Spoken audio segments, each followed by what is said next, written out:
En el terreno militar, Hans Kuhn tenía una obsesión. En su criterio, Nanagua era el punto decisivo. Romper Nanagua era establecer la punta de lanza para la toma de Ixtlapoy y más al sur. Allí estableció uno de los ataques más increíbles e irracionales que se hayan planeado en una guerra. 9.000 hombres de Bolivia fueron preparados para asaltar el fortín defendido por un número equivalente de paraguayos.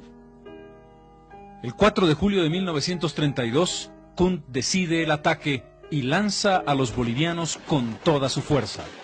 Tanques, lanzallamas, baterías de artillería, hombres armados que iban a tomar con bayonetas Nanagua. No fue posible. Porque esa batalla de Nanagua ha sido una masacre de los bolivianos. Ha temblado la tierra. Me emociono. Porque en esa batalla del 4 de julio temblaba la tierra y duraba desde las 8 de la mañana hasta las 2 de la tarde. Yo combatí, estaba en artillería en la batería Torres, a cargo del coronel Peñaranda, y estábamos al frente de Nanagua.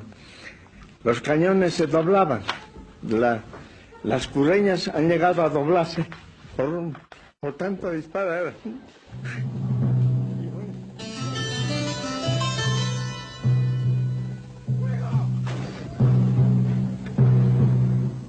Todo honor para este soldado que combatió en un verdadero infierno. Todo respeto para esas lágrimas de hombre que recuerdan lo que fue Nanagua.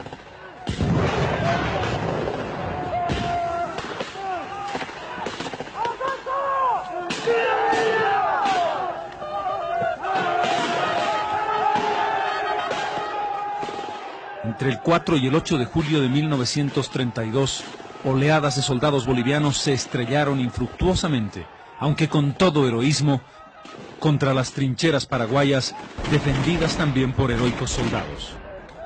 Entre el 4 y el 8 de julio murieron más de 2.000 soldados bolivianos en esas oleadas que no pudieron conquistar Nanagua. Fue un sacrificio absolutamente inútil.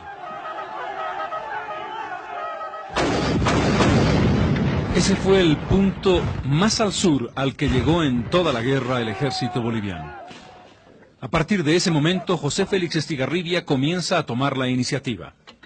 Esto se traduce el día 15 de julio con la caída de Campo Grande, cerco y rendición de los bolivianos. Cae Aliguatá. Pero uno de los momentos más dramáticos de toda la historia de la guerra se produciría entre el 6 y el 11 de diciembre de 1933. El empecinamiento del general Kuhn y quizás la imprevisión de los oficiales que combatían y que dirigían a la 4ª y 9ª división lleva al cerco de Campo Villa, caída de 2 divisiones bolivianas. Con mucha paciencia el ejército paraguayo rodea silenciosamente a las divisiones bolivianas, hasta que ha tendido un cerco prácticamente indestructible, al punto que los paraguayos celebran incluso con una banda el momento en que las 2 puntas de su ejército se unen cerrando el cerco. Solo una heroica acción del regimiento Lanza logra salvar 3.000 hombres de lo que sería la más terrible pérdida de nuestro ejército. 9.000 bolivianos caen prisioneros con todo y su armamento.